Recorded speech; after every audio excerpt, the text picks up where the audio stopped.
आदरणीय दर्शकवृन्द नमस्कार। जनता टेलिभिजनको कार्यक्रम जनसंवादमा यहाँलाई हार्दिक स्वागत छ। म दीपक पाण्डे। यो कार्यक्रम तपाईँ रेडियो जनता 89.1 मा पनि प्रत्यक्ष सुनिरहनु भएको छ। दर्शक तथा श्रोता, सरकारको नीति तथा कार्यक्रम आज सङ्घीय संसदबाट पारित भएको छ। प्रधानमन्त्री केपी शर्मा ओलीले सांसदहरूले उठाउनुभएका प्रश्नहरूको जवाफ दिनुभएपछि बहुमतका आधारमा सरकारको नीति तथा कार्यक्रम पास भएको हो। यो नीति तथा कार्यक्रम पास भएसँगै सरकारलाई आगामी जेठ 15 गते संविधानतः बजेट ल्याउने बाटो खुलेको छ। आज मैले सरकारको नीति तथा कार्यक्रम तथा आगामी बजेटका विषयमा केन्द्रित रहेर छलफल गर्ने जमर्को गरेको छु र हामीसँग हुनुहुन्छ सङ्घीय संसदका अर्थ समितिका सभापति कृष्णप्रसाद दाहालज्यू। स्वागत छ यहाँलाई। तपाईँ अहिले संसदको मिनी संसद भनिने अर्थ समितिको सभापति हुनुहुन्छ र यो समितिले विशेष गरी अर्थ मन्त्रालय, योजना आयोग र वित्त आयोगका काम कारबाहीहरूलाई नियमन, अनुगमन र निर्देशन दिने काम गर्छ। आजै संसदबाट सरकारको नीति तथा कार्यक्रम पनि पास भयो। यसप्रति तपाईँको धारणा के छ? कस्तो लागेको छ यो नीति तथा कार्यक्रम? अब सरकारले ल्याएको नीति कार्यक्रमले प्रष्टता धेरै बोकेको छ। आलोचना गर्नेहरूले लामो भयो भन्लान्, के भन्लान्, तर पनि यो कतिले चाहिँ नि यो विशेष बेला हो भन्छन्, तर यो नियमित बेला नै हो। हाम्रो संविधानले तोकेअनुसार हामी बजेटको वार्षिक नीति तथा कार्यक्रम बजेटको वार्षिक क्यालेन्डरमै छौँ। क्यालेन्डर भएकोले गर्दाखेरि नियमित बजेट, नियमित नीति तथा कार्यक्रम, नियमित चाहिँ प्राथमिकता र सिद्धान्त नै आउने बेलामा हामी छौँ। विगत जसरी चलिएको थियो अहिले त्यसै गरी चलिएको छ र यसले जे ल्याउनु पर्ने हो त्यही कुरा ल्याएको छ र सरकारले प्रष्टतापूर्वक लामै भए पनि प्रष्ट ढङ्गले नीति तथा कार्यक्रम मार्फत जनतालाई एउटा सन्देश दिएको छ। यति लामो बनाउन आवश्यक थियो र यो कुरा गर्न कति राम्रा कुरा त सन्देश छोटो रूपमा पनि भन्न सकिन्थ्यो नि हैन? यो ओरिएन्टेसन मात्रै बनाउन पनि सकिन्थ्यो। यो म चाहिँ नि के अरे यति लामो बनाउनु पर्थ्यो या पर्दैन थियो भन्ने विवादतिर जान चाहन्न। तर यो नीति तथा कार्यक्रमले जनताले अपेक्षा गरेका कुराहरू दिएको छ र अब चुनौती भनेको चाहिँ त्यो अनुसारको बजेट व्यवस्थापन गर्ने र कार्यान्वयन गर्ने कुराको चुनौती छ र त्यो चाहिँ बजेटले व्यवस्थापन गर्छ। अर्थ समितिको सभापति हुनुहुन्छ, तपाईँलाई लाग्दैन यसो मनमा कता कता यो कतै कर्मकाण्डी अलि बढी भयो कि नीति तथा कार्यक्रम? होइन, कर्मकाण्डी कसरी भन्ने र अथवा आश्वासनका पुलिन्दाहरू मात्र धेरै दियो? होइन, कर्मकाण्डी नै भन्ने हो भनेदेखि त यो संसद पनि कर्मकाण्डी भन्न पर्यो, जनतालाई निर्वाचित गरे प्रक्रिया पनि कर्मकाण्डी भन्न पर्यो। दुनियाँको चलन जे हो त्यही चलन अनुसार चल्ने हो नि हामी। त्यसैले नयाँ चलनलाई कर्मकाण्डी होइन भन्ने सेन्समा हो भनेदेखि दुनियाँका सबै चलन कर्मकाण्डी हुन्। त्यसैले गर्दाखेरि जे नीति तथा कार्यक्रममा के नयाँ चिज भन्नाले त आएकै छ। राष्ट्रियताको बारेमा पहिलोपटक हामी नक्सा सरकारले पास गर्छ भनेर राष्ट्रपतिको मुखबाट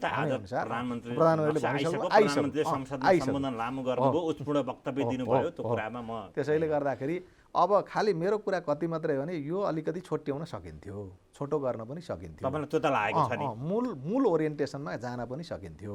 कतिपय कुरा बजेट मार्फत चाहिँ सम्बोधन हुने कुरा पनि यहाँ ल्याउनु पर्दैन थियो भन्ने कुरासँग मेरो सहमति रहन सक्छ। तर पनि मेरो कुरा कति मात्रै यति धेरै कार्यक्रम त आयो, आइसकेपछि यो कार्यक्रमलाई अब बोक्ने भने त बजेटले हो। अब त्यो दिशामा बजेट आउनुपर्छ र बजेट आउँछ। तपाईँ मुलुकको अहिले हामी त कोरोना महामारीको एउटा डरलाग्दो एउटा महामारीसँग चाहिँ जुधिरहेको, नेपाल मात्र होइन विश्व नै जुधिरहेको छ। भनेपछि यो अर्थतन्त्रलाई ठेक्ने, कोरोनाले अर्थतन्त्रमा पारेको प्रभावलाई ठेक्न सक्ने गरी यो सरकारले बजेट ल्याउँछ भन्ने तपाईँ आशावादी हुनुहुन्छ? ल्याउँछ, म आशावादी मात्रै होइन, ल्याउनै पर्छ, ल्याउँछ। त्यसका स्रोतहरू पनि छन्। तर यो नीति तथा कार्यक्रमलाई मजाले हेर्ने हो भने त त्यता सङ्केत त गरेको छैन नि। भनिन्छ नि धानको चिन्ह परालाबाट बुझियो भने चाहिँ नीति तथा कार्यक्रमले चाहिँ त्यति चाहिँ सार्वत्रिक बजेट आउँछ भन्ने त्यति सम्बोधन गर्ने नसकिने विश्लेषकहरूले भनिरहनु भएको अवस्था त छ नि त विद्यमान अहिले। होइन, त्यो विद्वानहरूले के भन्छन् त्यतातिर नजाउँ, तर कोभिड-19ले पारेको असरको सन्दर्भमा नीति कार्यक्रमले भनेकै छ। संसारव्यापी असर पनि छ। हाम्रै डाटाहरूले पनि के भनेको छ भन्दा हाम्रो अनुमान राष्ट्रिय यो हाम्रो तथ्याङ्क विभागले नै सार्वजनिक गरेको तथ्याङ्कले नै के भन्छ भन्दा हाम्रो वृद्धि दर हामीले 8% को हाराहारीमा हाम्रो लक्ष्य थियो। त्यो लक्ष्यलाई कोभिड-19 को कारणले गर्दाखेरि त्यो चाहिँ 2.27 मा झर्न सक्ने अनुमान गरेको छ। त्यो अनुमान गर्दाखेरि पनि कसरी गरेको छ भन्दा त्यो जेठ महिनादेखि कोभिड-19 को असर न्यून भएर जान्छ, हाम्रा गतिविधिहरू चाहिँ चलायमान भएर जान्छन् र हाम्रा आर्थिक गतिविधिहरू चल्छ भन्ने अनुमानको आधारमा उसले 2.27% मा हुन्छ भने हो। अब त्यो ठाउँबाट पनि अब हामी आज जेठको 6 गते छौँ, लकडाउन 20 गतेसम्म त सरकारले तोकि नै सक्यो। यो लकडाउन जेठ मात्रै होइन असार पनि जानेवाला छ। हेर्दा परिस्थिति त्यसरी चाहिँ विकास भएको कुनै पनि निश्चितता छैन, अनुमान के पनि गर्न नसक्ने अवस्थामा छ। त्यसैले गर्दा हाम्रो वृद्धि दर त्योभन्दा पनि तल झर्ने अवस्था छ एकातिर भने, अर्कोतिर हामीले पुँजीगत खर्च लगभग 30 भन्दा बिलो 30% भन्दा मुनि नै पुँजीगत खर्च चाहिँ गरेको अवस्था छ। अनि माने मैले सभापतिज्यूले भनेको कुरा माने, त तपाईँलाई मलाई एउटा जिज्ञासा, तपाईँ अब बजेट बनाउने चरणमा आजबाट हामीलाई सरकारलाई बाटो खुलेको छ। तपाईँ एउटा महत्त्वपूर्ण समितिको सभापति जसलाई अर्थ मन्त्रालय, तपाईँहरूसँग सुझाव लिन्छ सरकारले कि लिँदैन? लिन्छ। हामी त्यही प्रक्रियामा छौँ। सरकारले सुझाव लिने नै भएर हामी अर्थ समितिमा बसेर छलफल गऱ्यौँ। त्यो छलफलको निष्कर्ष हामी भोलि चाहिँ लगभग अर्थ समितिले त्यसलाई समराइज गर्छ र अब 2 दिनभित्रमा अर्थ मन्त्रालयमा त्यो बुझाउँछ। विगतमा पनि हामीले नीति तथा कार्यक्रममा पनि तपाईँहरूसँग लियो सुझाव? नीति तथा कार्यक्रममा चाहिँ हाम्रो समिति बजेटसँग रिलेटेड भएकोले गर्दाखेरि त्यहाँ लिएन भन्नेतिर म जान्न चाहन्न। तर बजेटको सन्दर्भमा हाम्रा सुझावहरू विगतमा पनि कतिपय सुझावहरू कार्यान्वयन भए, लियो, अहिले पनि लिन्छ, कार्यान्वयन पनि गर्छ भन्ने विश्वास हामीलाई छ। भनेपछि तपाईँलाई सुझाव लिएको भए नीति तथा कार्यक्रम यति लामो नबनाउनुहोस् चाहिँ भनेर तपाईँ राय सुझाव दिनुहुन्छ सरकारलाई? मैले यति लामो चाहिँ यो बजेटले नै बोक्छ भन्थेँ मैले। यति धेरै लामो गर्नु पर्दैन, बजेटलाई लामो बनाउँदाखेरि भइहाल्छ भन्थेँ। को चुको यसमा? अब राष्ट्रपतिबाट सम्बोधन भएको छ, अर्थमन्त्री चुक्नुभयो, प्रधानमन्त्री चुक्नुभयो, यति लामो बनाउनु होइन। अब यो लामो हुँदैमा बिग्रियो भन्दिनँ म। लामो हुँदै बिग्रियो, लामो भएर बिग्रियो त भन्न मिलेन। त त्यही छोटो बाटो जाँदा छिटो पुगिन्थ्यो भने लामो बाटो हिँडेर जाँदा समयदेखि खर्च थुप्रै कुरा बचत त हुँदैन नि त।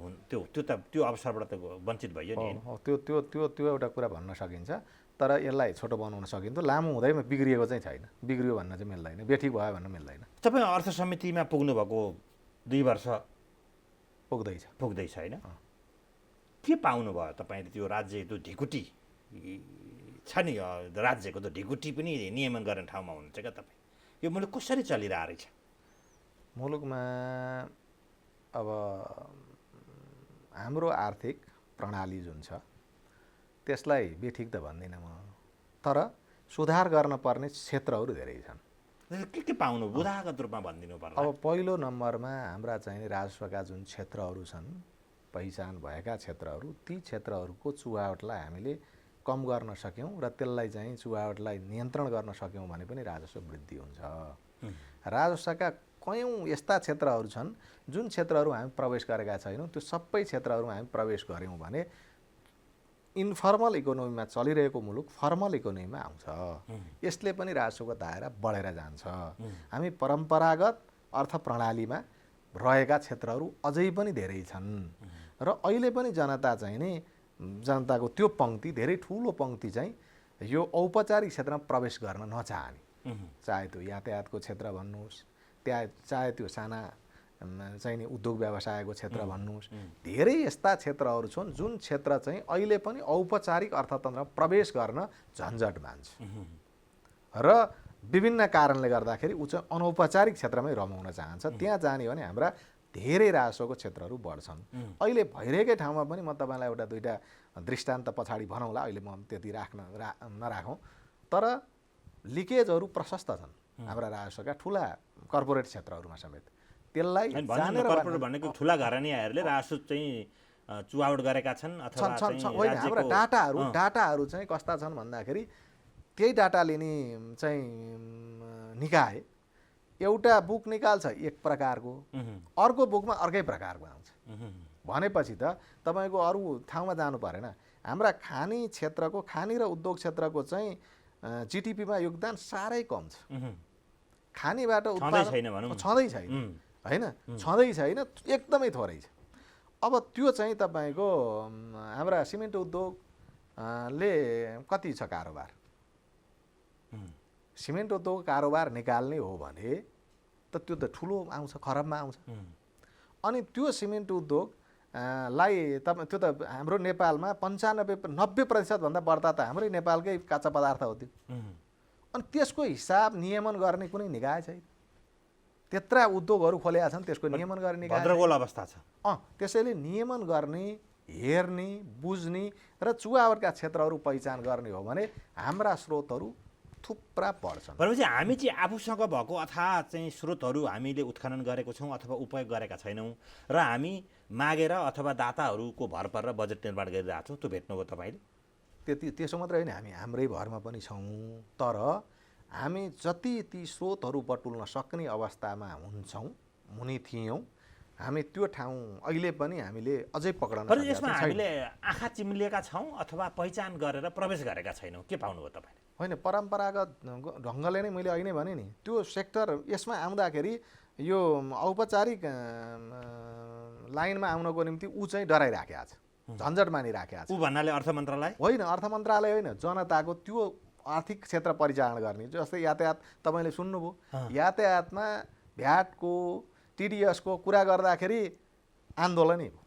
भनेपछि ऊ त्यो जो समूह हो, जो पङ्क्ति हो, त्यो पङ्क्ति प्रवेश गर्न चाहेको छैन अथवा राज्यले ल्याउन सकेन कि दुईटै कुरा ल्याउन सकेन त ऊ आउनै चाहेन। ऊ आउन नचाहेपछि राज्यले पनि उसलाई चित्त बुझाउन सकेका छैन। चित्त बुझाएर सम्पूर्ण आर्थिक गतिविधिको क्षेत्र औपचारिक क्षेत्रमा प्रवेश गराउने हो भने हाम्रा आर्थिक गतिविधिहरू पनि बढ्छन् अनि हाम्रा राजस्वका क्षेत्रहरू पनि बढ्छन्। यस्ता धेरै क्षेत्रहरू छन् जुन विगतमा लुकेर बसेको थियो, लुकाइएको अवस्था थियो, विभिन्न कारणले चाहिँ नि त्यो क्षेत्र चाहिँ नि हाम्रो आम्दानीको स्रोत बन्न सकेका थिएन। क्रमशः त्यो दिशातिर अब आन्तरिक नै हाम्रो राजस्व नै हाम्रो आन्तरिक प्रणालीलाई नै बलियो बनाउनुपर्छ र आन्तरिक रूपले नै हाम्रो राजस्वलाई बढोत्तरी गर्नुपर्छ भन्ने दिशामा अहिलेको सरकार प्रवेश गरेको छ।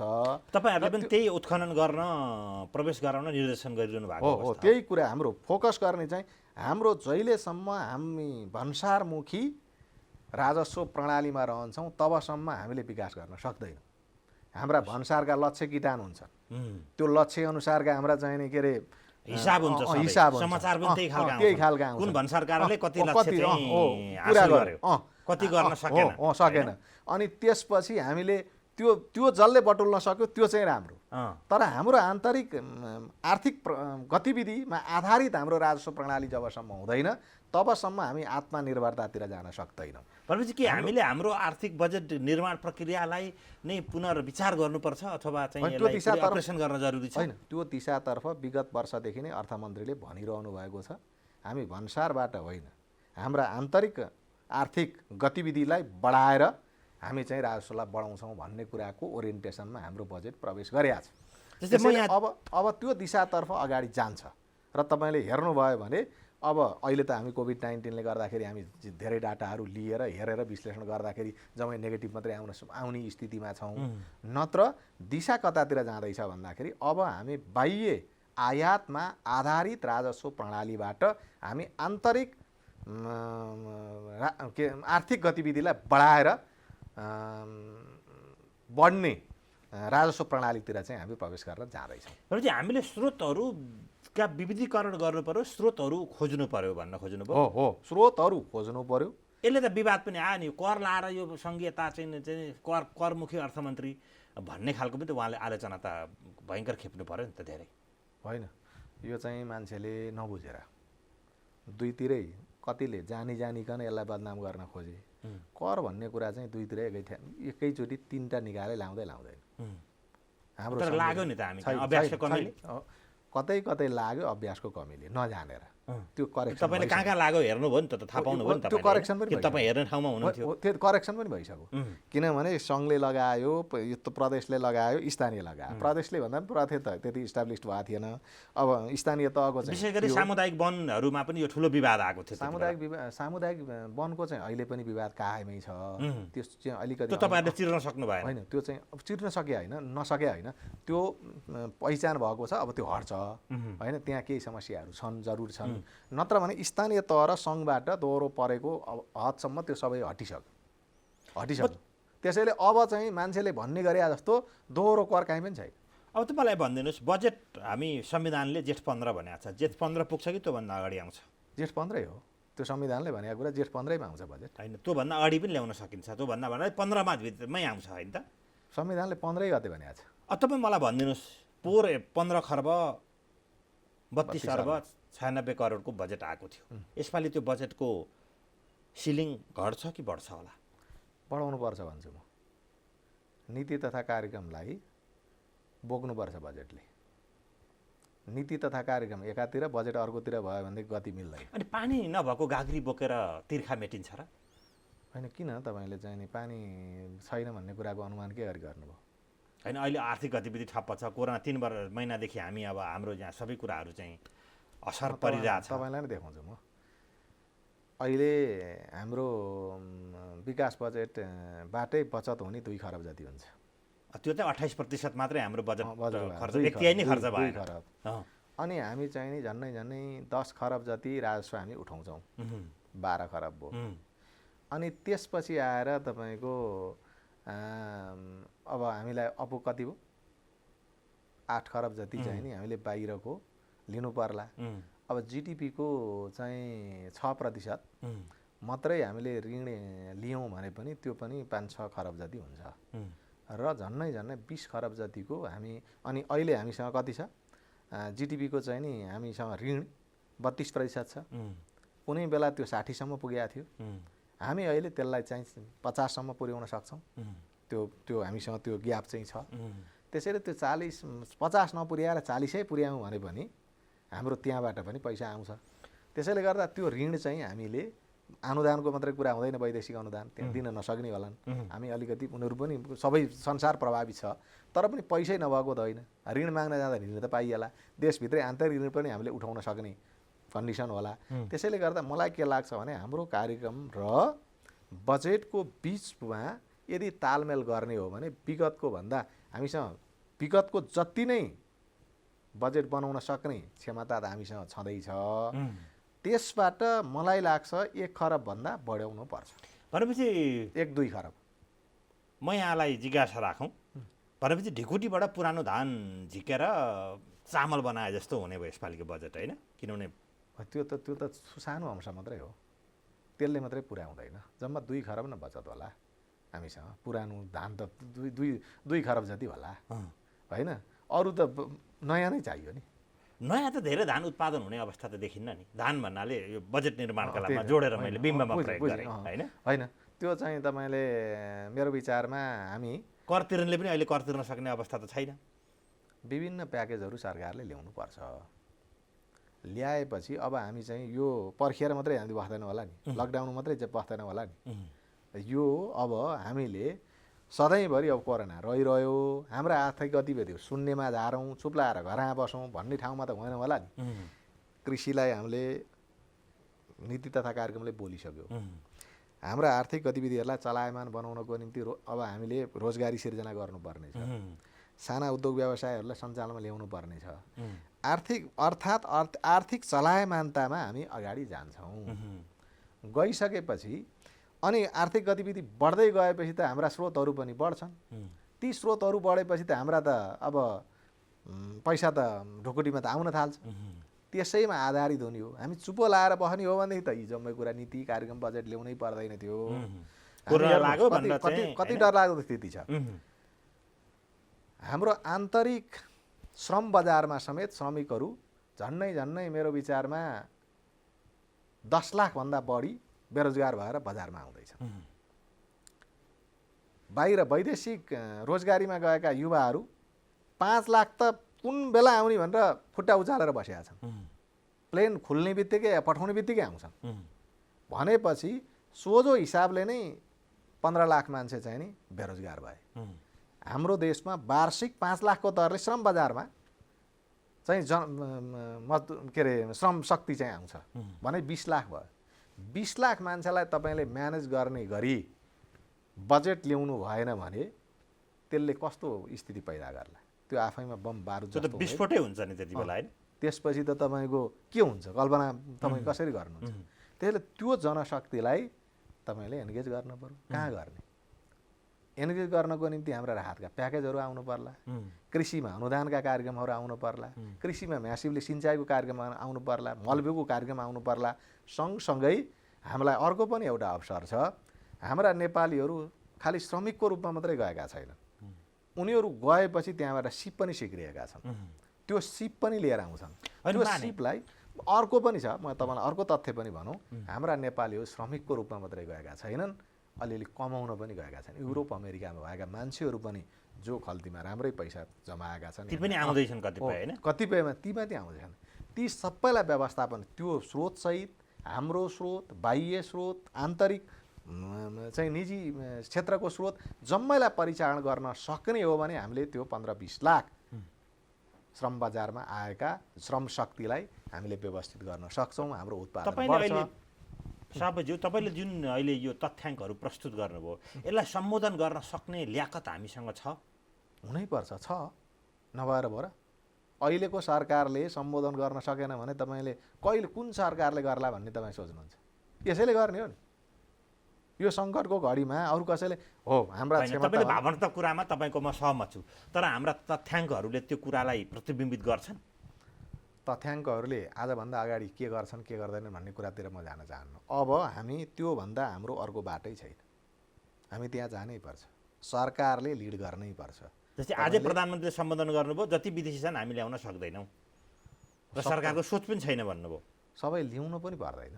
जस्तै त्यहाँ गएका हाम्रा चाहिँ नि के भन्छ त्यसलाई, गार्ड, सुरक्षा गार्ड, सुरक्षा गार्ड निकालेर त खाडीले त्यो राष्ट्रले पठाउँदैन मध्यपूर्वका धेरै देशहरूमा। त्यस्ता कतिपय जो चलिरहेका जो सङ्कटमा परे उनीहरूलाई मात्रै ल्याउनुपर्छ भन्ने तपाईँ कुरा हैन? हो सङ्कट परे होइन, त्यो हो नै त्यही।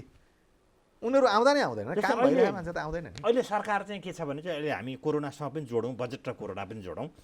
सरकार चाहिँ लकडाउन गरेर समस्याको समाधान खोज्ने नीति जस्तोमा देखिन्छ। यही हो त समस्याको समाधान? लकडाउन मात्रै हो? होइन, लकडाउन आजसम्म अथवा अब 20 गतेसम्म त्यो कुरा हो। संसारले यही मोडलमा हिँडिराखेको छ त हामी चाहिँ कसरी बाहिर जान सक्छौँ र? तर बिस्तारै हामीले अब हाम्रा आर्थिक गतिविधिहरूलाई चलाउनको निम्ति हाम्रा विधिहरूमा, हाम्रा तरिकाहरूमा परिवर्तन ल्याउनै पर्छ। त्यसैले त्यो ठाउँमा हामी जान सक्छौँ। जस्तै तपाईँलाई धेरै कुरा म लान चाहन्न, हाम्रा 5 लाख मान्छे भित्र ल्याउनु पर्यो भने इन्डियाबाट आउलान्, कति चाहिँ एयरपोर्टको बाटो भएर आउला। इन्डियाबाट त अब हाम्रो सीमा विवादका कारण पनि कतिपय समस्याहरू छन्, इन्डियाबाट धेरै आउने सम्भावनाहरू विकसित भएर भएको छन् र त्यसले हामीलाई पूर्वानुमान मात्रै गर्न सक्छौँ। पूर्वानुमान मात्रै होइन, हामीले चाहिँ नि कतिपय रोगहरू चाहिँ सबभन्दा धेरै चाहिँ बाहिरबाट आउने क्रममा इन्डियाबाटै आएर चाहिँ नि तराई चाहिँ नि अहिले निकै चाहिँ नि रोगको एउटा प्रकोप चाहिँ नि सङ्क्रमणको चाहिँ नि दर त्यहाँ नै बढेको छ। त्यो चाहिँ इन्डियाकै कारणबाट सङ्क्रमण बढ्यो। त्यहाँ धेरै बढी भयो, त्यहाँका मान्छेले अथवा त्यो ल्याउनेहरूलाई हामीले व्यवस्थित गरेर बेलैमा उपचार गर्न सकिया भए त्यो त सकिएन नि हामीले हैन? होइन, त्यसलाई व्यवस्थित गर्नलाई हामीले नखोजे होइन। सरकारले उता तिमी नै राख, म तिम्रो नागरिक म यतै राख्छु। लकडाउनको चाहिँ अन्तर्राष्ट्रिय मूल्य मान्यता हो। तर हाम्रो खुला सीमा कारण उनीहरू त हरहरले आउन सके, जसलाई न हामीले नियन्त्रण गर्न सक्यौँ, न नियमन गर्न सक्यौँ, न तथ्याङ्क सङ्कलनै गर्न सक्यौँ। यसले त उल्टो परिणाम त उल्टो दिइरहेछ। यहाँ त चुक्यौँ नि। चुक्यौँ। यो चुक्नुको पछाडि चाहिँ तपाईँको सरकार मात्रै चुकेको होइन, बोर्डरको नियमनको अभावको कारणले उत्पन्न परिस्थिति विगतमा पनि थियो, अहिले पनि छ, भविष्यमा पनि हामीले नियमन गर्न सकेन भने यही हो, नियति भोग्ने हामीले यही हो। त्यसैले यसबाट गम्भीर पाठ सिकेर आगामी दिनमा दुईटा देश बसेर कूटनैतिक स्तरमा वार्ता गरेर हाम्रा बोर्डरहरूलाई कसरी नियमन गर्ने। अब गरा छ, बाटो खोलो छैन, केही छैन, अनि त्यसपछि पल्लोपट्टि एउटा घर छ, ओल्लोपट्टि एउटा घर छ, त्यहाँ हामीले चाहिँ नियमन गर्ने कुरा चाहिँ भावनाले मात्रै हुँदैन। त्यो त तपाईँको विधि पद्धति प्रविधि पर्खाल यता तपाईँ र म यति भनिरहँदा पनि आज प्रधानमन्त्रीको चाहिँ आजको संसदको सम्बोधन र यसअगाडिका हेर्दाखेरि पनि उहाँले चाहिँ आर्थिक गतिविधि गर्ने भन्दा जीवन रक्षा चाहिँ महत्त्वपूर्ण कुरा हो। पहिला जीवन रक्षा गरौँ, कोरोनाले धनी गरिब उद्योगी व्यापारी सर्वसाधारण मजदुर चिन्दैन भन्ने खालको सन्देश प्रधानमन्त्रीबाट व्यक्त भइरहेछ। सँगै भन्नुभयो नि उहाँले, पहिलो जीवन हो, जीवन चलाउनको निम्ति गतिविधि पनि हो। त्यसैले हामी यो सँगै जानुपर्छ। तर सबभन्दा पहिलो कुरा चाहिँ जीवन हो। सरकारको पहिलो प्रायोरिटी जीवन हो। जीवन सञ्चालन गर्नको निम्ति अरू गतिविधि पनि गर्नुपर्छ भनेर सँगै भन्नुभएको छ। र अब मलाई के लाग्छ भन्दाखेरि अहिले हामी जुन चापमा थियौँ त्यो चापको कारणले गर्दा हाम्रा व्यवस्थापकीय कुराहरू मिलाउन थियो होला, मिलाउँदै होला सरकार। र अब हामी विदेशमा रहेका अलपत्र परेका नागरिकहरू, हाम्रा नेपाली नागरिकहरू जो त्यहाँ काम सिद्धियो, त्यहाँको सरकारले विभिन्न सजाय पनि थियो, के थियो त्यो सबै मिना गरिदिएर ल तिम्रो नागरिक लैजाऊ भनेर जिम्मा लाउन लागेको छ। ती नागरिक सबभन्दा पहिला ल्याउनु पर्यो, तिनीहरूलाई क्वारेन्टाइनमा राख्नु पर्यो, उनीहरूलाई त्यो क्वारेन्टाइन पछाडि चाहिँ गाउँघरमा पठाउन पर्यो। त्यो क्वारेन्टाइन राख्न मैले खालि आर्थिक गतिविधि सञ्चालनको एउटा मैले तपाईँलाई देखाएको मात्रै। हामी कहाँ होटल तथा रेस्टुरेन्ट व्यवसायीहरू अहिले लकडाउनले 100% प्रभावित छ। यदि हामीले उनीहरूलाई ल्याउने हो भने यी सबै होटलहरू हामी प्रयोग गर्न सक्छौँ, त्यहाँ राख्न सकिन्छ। त्यहाँ राखिसकेपछि त्यो त तपाईँको होटलमा राखेका मान्छेलाई लिएर गइसकेपछि त्यसलाई त फेरि सफा सुग्घर गरेपछि त कोरोना त त्यहीँ मार्न पनि सकिन्छ। त्यसैले त्यो हाम्रा होटलहरूको क्षमता कति छ राजधानीमा? 2 थरी मान्छे आउँछन्। एउटा एकदमै सरकारले नै हेर्नुपर्ने, एकदमै गरिब श्रमिकहरू आउलान्, उनीहरूलाई त्यही अनुसारको निःशुल्क चाहिँ नि हामीले क्वारेन्टाइन गर्नुपर्ने होला। उनीहरूलाई हामीले नै राहत तथा चाहिँ नि खानपिनको सबै व्यवस्था गर्नुपर्ने होला। 1 थरी 5 स्टारमा हामी बस्छौँ, पे हामी नै गर्छौँ भन्ने पनि आउलान्। उनीहरू सबैलाई राख्ने हो भने त्यो होटल व्यवसाय पनि चल्यो, त्यसले राहत पनि पायो। संयोजन गरेर प्याकेजको प्रोग्रामहरू आउँदैछ। यी जोड्न थाले जस्तै अब कोरोनाका कारण हाम्रो अर्थतन्त्र त डामाडोल हाम्रो मात्र होइन विश्वकै भइरहेछ। त्यसमाथि हाम्रो जस्ता मुलुकहरूको त थप हुने नै भयो स्वाभाविकता। त्यसपछि अब बेरोजगारीको दर अचाकली बढेको छ। सबै अहिले त धेरै जस्तो बेरोजगार हुने अवस्था छ। कतिपय ठाउँमा कर्मचारी कटौती भइसकेका छन्। सँगसँगै खाद्यान्नको सङ्कट, यो 3टा कुरालाई कसरी संयोजन गरेर जान सकिन्छ तपाईँको? यो अहिलेको प्रमुख कुरा भनेको हाम्रो प्राथमिकता के हो? सम्माननीय प्रधानमन्त्रीज्यूले भन्नुभयो पहिला जीवन, स्वास्थ्य क्षेत्र, स्वास्थ्यको पूर्वाधार सामाजिक पूर्वाधारको रूपमा चिनिन्छ।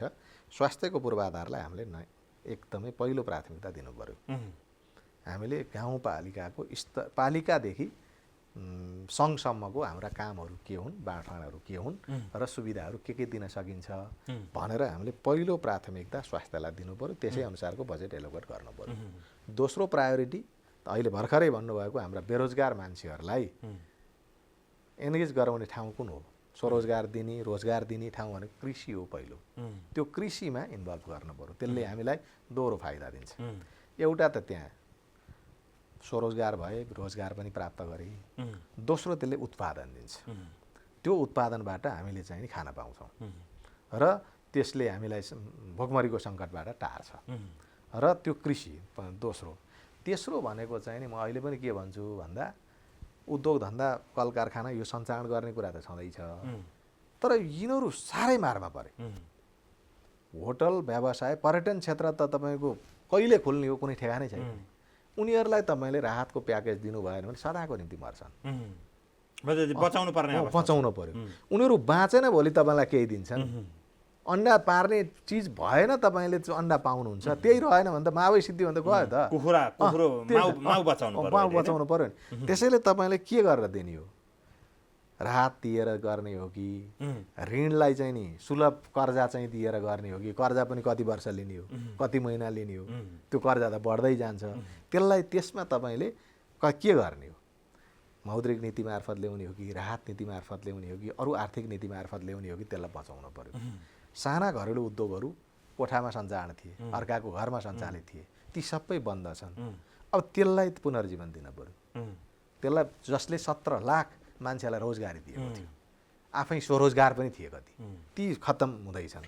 त्यसैले त्यसलाई पुनर्जीवन भनेपछि अहिले हामी अर्थतन्त्रको एउटा भयावह तस्बिर अगाडि राखेर बसेका छौँ। यो त सत्य हो नि। भनेपछि योबाट निकाल्नका लागि मलाई अब छोटकरीमा भनिदिनुहोस्, अर्थ मन्त्रालयले के गर्नुपर्छ, के गर्न सकिरहेको छ र के गर्न सकिरहेको छैन मलाई बुदागत रूपमा छोटो भनिदिनुहोस्। मैले भनिहालेँ। हाम्रो कार्यक्रम पहिलो समय सकिन लाग्यो। पहिलो बजेटको ठुलो भाग सामाजिक पूर्वाधारमा जान पर्यो, जसमध्ये स्वास्थ्यमा। दोस्रो ठुलो भाग कृषिमै जान पर्यो, जसले रोजगार र स्वरोजगार सिर्जना गर्छ र उत्पादनमा वृद्धि गर्छ। तेस्रो हामीले राहत र पुनर्जीवनको कार्यक्रम लिएर आउनु पर्यो, जसले आर्थिक गतिविधिलाई अहिले तत्काल त्यसले सञ्चालन पनि गर्न सक्छ र उसले जीवन पनि प्राप्त गर्छ। र त्यसैसँग जोडेर हाम्रा विभिन्न चाहिँ उद्धार हामी अन्तर्राष्ट्रिय ठाउँबाट चाहिँ उद्धार गर्छौँ, त्यो क्वारेन्टाइनको व्यवस्था गर्छौँ। ती क्वारेन्टाइनहरू व्यवस्था गर्दा चाहिँ हामीले प्राइभेट हस्पिटलहरू, हाम्रा होटलहरू, यसलाई चाहिँ हामीले म्यासिभली उपयोग गर्न पर्यो, जसले गर्दा उनीहरूको आर्थिक जीवन पनि बच्छ र स्वास्थ्य पनि राम्रो बन्छ, व्यवस्थापन पनि राम्रो हुन्छ। त्यसैले यी कुरा गर्नु पर्यो र नियमित हाम्रा जुन विगतदेखि नै हुँदै आएका कार्यक्रमहरू यो नियमित बजेट पनि हो। मान्छेले भन्छन् यो पुरा हाम्रो अर्थतन्त्रको सबल पक्ष चाहिँ के पाउनुभयो तपाईँले? हाम्रो अर्थतन्त्रको सबल पक्ष भनेको चाहिँ हामी अहिले पनि बजार सम्पूर्ण रूपले बजारमा डिपेन्ड गर्ने अर्थतन्त्र होइन। हामीले अहिले पनि आँट गऱ्यौँ, निर्वाहमुखी नै भन्नुहोस् यसलाई एक प्रकारले, तर यसको पनि एउटा अवसर चाहिँ हुँदो रहेछ। यसले के गरिदियो भन्दाखेरि हामी चाहिँ नि स्वात्तै मरिहाल्ने अवस्थामा भएनौँ। गाउँघरमा चाहिँ अहिले पनि उत्पादन हुन्छ, गाउँघर बजारमा डिपेन्ड छैन। त्यसैले उसका अहिले पनि 1 वर्षलाई होइन 2 वर्षलाई पुग्ने चाहिँ अन्नपात हुन्छ।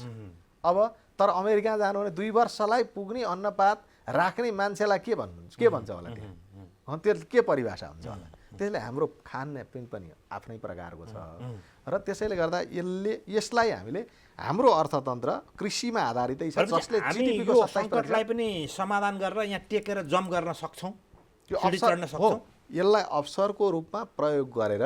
कोरोना एउटा महामारीको रूपमा त आयो, तर हामीलाई हाम्रो जस्तो अर्थतन्त्र भएको मुलुकलाई एउटा पाठ पनि लिएर आएको छ। त्यो पाठ सिकेर हामी यसलाई अवसरको रूपमा बदलेर आत्मनिर्भर अर्थतन्त्रतर्फको यात्रामा एकदम जम्प गरेरै जान्छ। ओके, हामी जम्प गरौँ। तर मलाई भन्नु, हाम्रो तपाईँले एक लाइन भनिदिनुहोस् कि दुर्बल पक्ष चाहिँ के पाउनु भयो हाम्रो अर्थतन्त्रको? हाम्रा अर्थतन्त्रहरू अहिले पनि अनौपचारिक क्षेत्रमा रमाउन चाहन्छ, औपचारिक क्षेत्रमा प्रवेश गर्न चाहँदैनन्। सकेसम्म राज्यले पनि उनीहरूलाई यसलाई के भन्ने मूल बाटो नै हिँडेर पेटीबाट हिँड्न खोज्ने प्रवृत्ति छ। त्यो प्रवृत्तिबाट राज्यको दायित्व मूल बाटोमा ल्याउनु पर्यो। त्यसको निम्ति उनीहरूले गार्जियनसिपको फिल गरेका छैन, त्यो गार्जियनसिप राज्यले दिनु पर्यो र उनीहरू मूल बाटोमा आउन्, हामी पनि मूल बाटैमा छौँ। अनि यात्रा यसरी गरौँ कि तपाईँको यो कोरोनाबाट यसको प्रभावबाट मुक्त सँगसँगै यो प्रभावबाट मुक्त त कहिले हुने हो, त्यो हामीलाई समृद्ध नेपाल सुखी नेपालीको नारा साकार पारौँ। धन्यवाद कार्यक्रममा आइदिनु भयो त्यसका लागि। एकदम धन्यवाद दिपकजी, यति राम्रो गरी चाहिँ नि जुन विचार प्रकट गर्न दिनुभयो त्यसको निम्ति तपाईँको यो टिभी परिवार र तपाईँलाई म धन्यवाद दिन चाहन्छु। आदरणीय दर्शकमित्र, तपाईँहरूलाई पनि धन्यवाद कार्यक्रम हेरिदिनु भयो। आजलाई हामी कार्यक्रमबाट बिदा चाहन्छौँ। तपाईँ जनताद्वारा जनताका लागि प्रसारित जनता टेलिभिजन हेरिरहनुहोस्। नमस्कार।